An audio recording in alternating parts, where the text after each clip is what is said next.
Azizlar, eslatib o'tamiz, Surxondaryo telekanalida Munavvar kun musiqiy dam olish dasturini daqiqalarda kuzatib turmoqdasiz. Biz esa ko'rsatuvimizni davom ettiramiz. Xuddi shunday, qadrli teletomoshabinlar, demakki biz dastur avvalida sizlar uchun bir-biridan ajoyib bo'lgan sirli mehmonlar tayyorlab qo'yganmiz deb sizlarni yanada dasturga qiziqtirgan edik. Ana shu pallaga yetib keldik va biz sirli mehmonlarimizni studiyaga taklif qilganmiz. Undan oldin bir ma'lumotni Ayzaxon taqdim qilsalar. Albatta, demak, bilamiz, aynan Termiz shahri tez-tez chang bo'luvchi, har 2-3 kunda chang bo'luvchi hududlardan biri hisoblanadi, to'g'rimi? Va bugungi mehmonlarimizni aynan shu yo'nalish bo'yicha taklif qilganmiz. Bizni tomosha qilib o'tirgan teletomoshabinlarimizga ham bir savol bilan yuzlanmoqchimiz. Boshqa yillarga nisbatan negadir bu yilda chang bo'ronlari juda ham ko'p kuzatilayotgandek, yo bizga faqat shunday tuyulyaptimi yoki qadrli teletomoshabin sizga ham shunday tuyulyaptimi?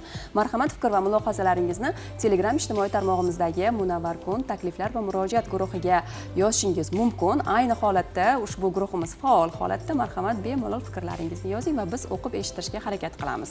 Bundan tashqari bugun 12-iyul Birlashgan Millatlar Tashkiloti tomonidan Xalqaro chang va qum bo'ronlariga qarshi kurashish kuni deya e'lon qilingan. Mana shu sana munosabati bilan ham studiyamizga mehmonlarimizni taklif qilganmiz. Ularni sizga tanishtirib o'tsak, Termiz davlat universiteti o'qituvchilarini taklif qilganmiz. Ekologiya va tuproqshunoslik kafedrasi o'qituvchisi Furqat Qurbonov hamda Sadulla Mahamadiyevlar. Assalomu alaykum. Yana bir bor xush kelibsiz studiyamizga. Erta tongdan bezovta qilib qo'ymadikmi bizni olim bo'lgan o'qituvchilarimizni, olimlikka harakat qilayotgan? Yo'q, bunaqa bezovtachilik yo'q. Biz xursand bo'ldik. Doimo o'zi o'sha ilm bilan shug'ullanayotgan insonlar erta tongdan ijod qilishadi. Shunaqangi erta tongdan shunday ko'rsatuvga taklif qilganliklaringiz uchun tashakkur aytib qolamiz.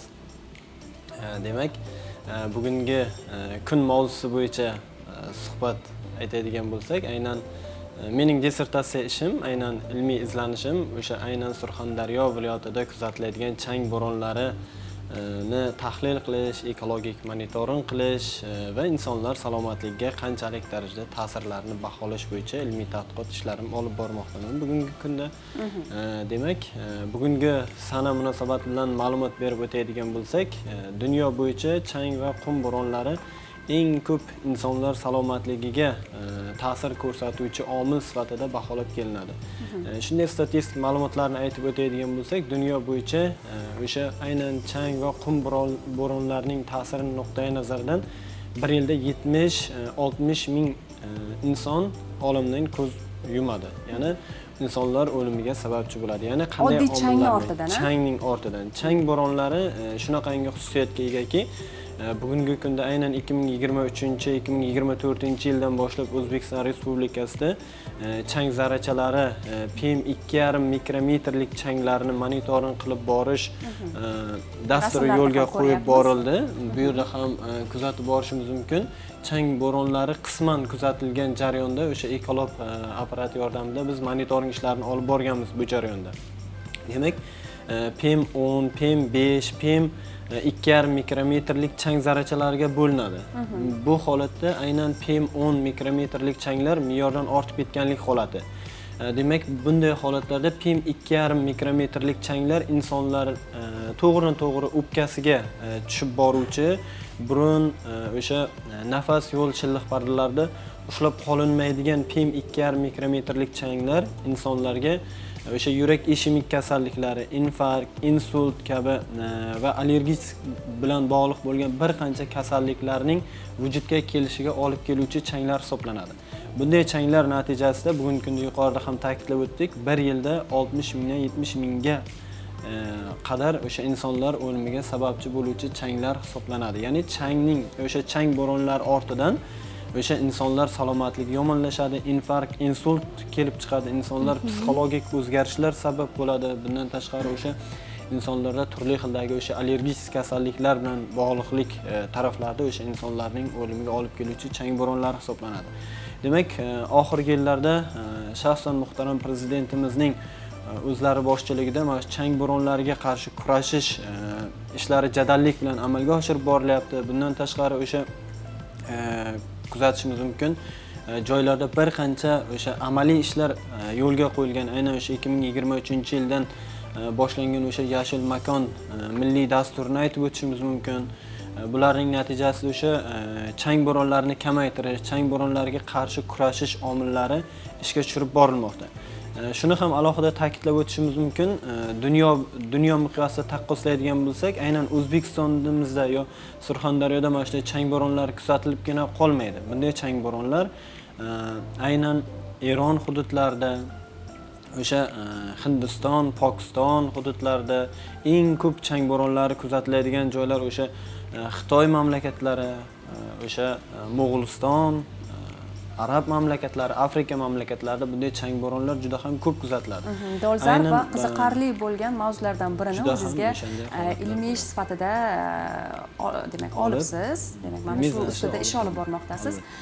Demak, umuman olib qaraganda o'zi chang bo'ronlari qayerlarda kuzatiladi deganda, men masalan ko'z oldimga qayerda qum, sahroy kabilar yoki bo'lmasam qumliklar yaqin bo'lgan hududlarda o'sha yerda juda ham ko'p chang kuzatiladi deb o'ylardim. Chunki o'sha qum barxanlaridan changlar shamol vaqti uchib kelib, ana shu holatda bo'ronlar bo'lishi mumkin deb o'ylardim. Lekin aslida hozir unaqa emas. Bunaqa holatlardan yiroqmiz. Demak, aynan o'zimizga, aynan Surxondaryo viloyatiga kirib keladigan, biz mahalliy tilda afg'on shamoli natijasida kirib keladigan chang bo'ronlari aynan o'sha Turkmaniston, Eron hududlaridan aynan Termiz hududiga kirib keladi. Biz aynan Afg'onistondan emas. Afg'onistondan emas, bu noto'g'ri tushuncha. Demak, Eron va Turkmaniston hududlaridan bizga shamol siklonlari shakllanadi. O'sha shamol siklonlari kirib kelish natijasida Afg'oniston hududida Afg'onistonning tog' tizmalari bor, Parapamiz tog' tizmalari bor. O'sha tog' tizmalari quruq, ya'ni yashillik yo'q, quruq tepaliklardan, ya'ni o'sha olib qaraydigan bo'lsak, bunday yashillik qashshoq bo'lgan tog'lardan biri hisoblanadi. O'sha tog'ga kelib shamol siklonlar uriladi va aynan Surxondaryo, Termiz, Muzrabot, Sherobod, o'sha Angor tumanlari, Termiz tumanlari va Jarqo'rg'on tumanlariga kirib kelishiga sababchi bo'lib qoladi. Demak, chang bo'ronlarining ko'p kuzatilayotganligi haqida ham qisqacha ma'lumot aytib o'tib ketaman. Bu juda ham qiziq. Nima uchun oldinlari bir oyda bir marotaba chang bo'ronlari kuzatilardi, hozirgi kunda 10 marotobagacha kuzatilganligiga guvoh bo'lyapmiz. Aynan 2023, aynan 2024, men aynan 2021-yildan buyog'iga o'sha chang bo'ronlarini monitoring qilish bo'yicha ilmiy tadqiqot ishlarini olib boraman. Demak, chang bo'ronlarining ko'p kuzatilishiga sabab bo'luvchi omillar bu harorat bilan, iqlim bilan bog'liq bo'lgan tushunchalar hisoblanadi. Iqlimimiz qanchalik yog'ingarchilik kam bo'lib quruqlashib boraveradigan bo'lsa, chang bo'ronlar shunchalik ko'payib boraveradi. Ya'ni biz chaqnash hodisasi degan tushuncha bor, ya'ni chaqnash, ya'ni parchalanish, issiq, sovuq ta'sir ko'rsatadigan bo'lsak, har qanday jism parchalanishga olib keladi, ya'ni parchalanishiga sabab bo'ladi. Chang bo'ronlari ham xuddi shunaqangi holat. PM10 mikrometrlik changlarni agar biz harorat ta'sir ko'rsatadigan bo'lsak, ular parchalanish natijasida PM5, PM2,5 mikrometrgacha parchalanib qolishi mumkin. Qo'lingizdagi uskuna, demak, mana shu chang zarralarini aniqlab beradi. Albatta, bu onlayn fotometrik usulda Ecolab asbobida o'sha changni monitoring qilib borish asbobi hisoblanadi. Bu aynan PM2,5, PM5, PM10 mikrometrlik changlarni onlayn ayni vaqtda kuzatib beruvchi apparat hisoblanadi. Endi bu kattasi bu aspirator asbobi hisoblanadi. Bu o'sha tortish usulida amalga oshiriladi. Bunda aynan filtrlarda havodan o'sha changlik havo so'riladi va filtrlari o'sha analitik tarozida tortib o'sha aniqlanadigan usul. Bu yerda ikkita asbobda ikkita metod orqali biz chang bo'ronlaridan namunalar olib o'rganganmiz. Aynan mana shu kunda changlik darajasi ruxsat etilgan me'yordan PM2,5 mikrometrlik changlar 12 martagacha, PM10 mikrometrlik changlar 28 marotabagacha ruxsat etilgan me'yordan yuqori kuzatilgan aynan Termiz shahar, Termiz tuman hududlarida. Chang bo'ronlari sodir bo'lishining asosiy sabablari sifatida yana qaysi narsalarni misol qilib keltirishimiz mumkin? Omillar. Asosiy omillar bizda haroratning ko'tarilib borishi, iqlimning o'zgarishi va iqlimning yildan yilga isib borayotganligi. Ya'ni har qanday jismga agar biz namlik ta'sir ko'rsatadigan bo'lsak, u og'irlashadi. Ya'ni qanchalik quruq kelaversa, yog'ingarchilik qanchalik kam kuzatiladigan bo'lsa, o'shanchalik chang bo'ronlari ko'p kuzatilib boraveradi. Qanchalik har qanday jism qanchalik quruqlashib boradigan bo'lsa, u o'zining massasini yo'qotib boradi. Qum bo'ronlarida ham xuddi shunaqa. Keyingi holat iqlimning o'zgarib borishi bilan bizning floramiz qachqoqlashib boraveradi. Ya'ni o'simliklar olami kamayib, qurib boradi. Bunday omillar natijasida, ya'ni o'simliklar nima beradi? Shu o'rinda biz o'simliklarning ham o'rnini aytib o'taylik. Nima uchun mamlakatimizda aynan o'sha chang bo'ronlari, qum bo'ronlarining oldini olish bo'yicha o'sha yashil makon dasturiga juda ham ko'p urg'u beryapmiz. Yashil makon dasturi bizda havomizni namlantirib turuvchanlik xususiyatiga ega bo'ladi. Bundan tashqari daraxtlarning sonini ko'paytirish hisobiga ko'paytiradigan bo'lsak, bu o'sha havoning namlik darajasini ortib borishiga sababchi bo'ladi. Havoda namlik bo'lgandan keyin, bu yerda quruqlik bo'lmagandan keyin birpas bo'lsa ham o'sha chang bo'ronlarining bosilishi. Ikkinchi bitta tarafi har bitta o'simlik o'zining ildizlari, ildiz sistemasi va barglari bilan chang bo'ronlarini tutib qoluvchanlik xususiyatiga ega bo'ladi. Bu ham ikkinchi, uchinchi omil sifatida baholashimiz mumkin bo'ladi. Endi aytib o'tadigan bo'lsak, aynan shahar, tog' oldi hududlarida harorat 1 gradusga isiydigan bo'lsa, oldingi yillarga nisbatan cho'llik hududlarga 4-5 gradus bo'lib ta'sir ko'rsatadi. Farq qiladi bir-biridan. Farq qiladi. Keyingi jihat ham cho'llik hududlari issiqni tez o'ziga jalb qiluvchanlik xususiyatiga ega bo'ladi. Aynan Eron, Turkmaniston hududlaridagi o'sha cho'lliklar, ya'ni Turkmaniston hududida juda katta cho'lliklar mavjud. O'sha cho'lliklarning asosiy biz kimyoviy tahlil, ya'ni kim tahlili degan kimyoviy tahlilni, fizikaviy tahlillarni o'rganganimizda shunaqangi jihatga duch kelganmiz. Aynan qum bo'ronlarida kirimniylik xususiyati juda ham yuqori bu cho'lliklarda. Kirimniy bu shisha degan. Ya'ni shishalar aynan o'sha qumdan olinadi. Shishalar bilasiz, issiqni o'ziga tez singdiruvchanlik xususiyatiga ega bo'ladi. Shuning uchun ham bu yerda harorat qanchalik ko'tarilib borgan sayin, bu yerda chang bo'ronlarining, ya'ni yuqorida ham ta'kidlab o'tdim, chang zarrachalarining parchalanib, yanada uchuvchanlik darajasining ortib ketishiga sabab bo'ladi. O'shanday holat. Ya'ni o'zining massasini yo'qotgandan keyin uchuvchanlik darajasi yuqori bo'ladi. Uchuvchanlik darajasi yuqori bo'lgandan keyin uning areali kengayib boradi. Misol uchun oldinlari Jarqo'rg'ongacha borgan chang bo'ronlari keyinchalik Deyno, Sariosiyogacha kirib boryapti bu mumkin. Bugungi kunda yurtimizda aynan chang bo'ronlarini oldini olish uchun qanday ishlar amalga oshirilmoqda? Loyihalar, dasturlar.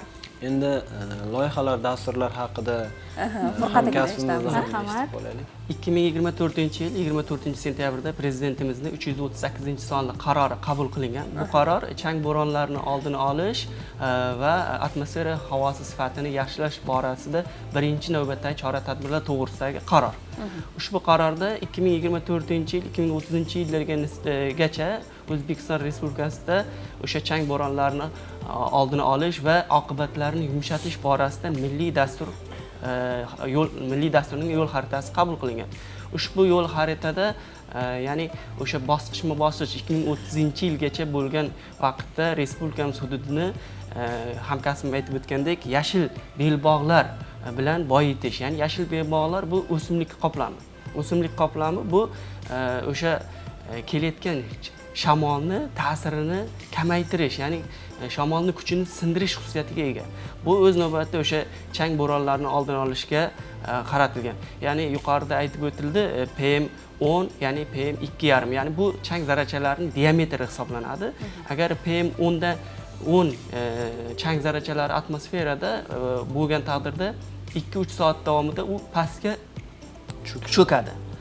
Agar PM2,5 ondan kichik bo'lganlar esa u 2-3-10 kungacha atmosfera havosida saqlanib qoladi. Undan tashqari o'sha qarorda yaylov yerlarini degradatsiyasini oldini olish, ya'ni shamol eroziyasini oldini olish borasida o'sha o'simlik qoplamlarini monitoring qilish, ya'ni geobotanik xaritalarini tuzish yilma-yil, ya'ni 2026-yilgacha 30%, 28-yilgacha 60% va 30-yilgacha 100% o'sha geobotanik xaritalarni tuzish ishlarini amalga oshirish ko'zda tutilgan. Bundan tashqari o'sha chang bo'ronlari bo'lgan vaqtda aholini oldindan ogohlantirish Xuddi choralarini mana shu savolni hozir bermoqchi edim. oldin ogohlantirish choralarini Bizning mobil aloqa vositalarimizga, qurilmalarimizga uzr gapingizni bo'ldim. SMS-lar keladi. Albatta. Ya'ni masalan 1 kun oldin yoki bo'lmasam uzog'i 2 kun oldin SMS kelib ogohlantiradiki, ya'ni mana shu hududlarda shamol tezligi kuchayadi, mana Va shu chang bo'ronlar tezlikda, shu kuzatiladi. tezlikda va chang bo'ronlar. Mana shuni qanday aniqlashadi? Masalan, aniqlashning biror asbob uskunalari bormi? albatta metrologiya xizmatlari tomonidan aniqlanadi. Bu ya'ni yuqorida aytib o'tgandek changni bo'lishini oldindan, ya'ni chang nimadan hosil bo'ladi? Qanday sabablari bor? U ya'ni shamol. Shamolning kuchiga qaraydi. Birinchi navbatda shamol. Ha, shamolning kuchiga qaraydi. U shamol atmosferaning qaysi qatlamida hosil bo'ladi? Yuqorimi, past? Odatda chang bo'lishi uchun pastki qatlamda, ya'ni yerning yuza qatlamiga yaqin joylarda bo'lsa, chang kuzatiladi. O'sha qanday holatlar oldindan aniqlanadi va aholini ogohlantiradi. Bunday holatlarda aholi imkon qadar changli hududlar, ya'ni tashqari muhitga chiqmasligi kerak. Zarur holatlarda chiqqanda ham maxsus, ya'ni niqob da chiqish kerak yoki niqob bo'lmagan taqdirda o'sha matoni namlab chiqish maqsadga muvofiq. Bu yuqori aytib o'tdi, agar changli havoda nafas olganda hattoki qon tomirlarigacha o'tib, bu insonning salomatligiga salbiy ta'sir ko'rsatadi.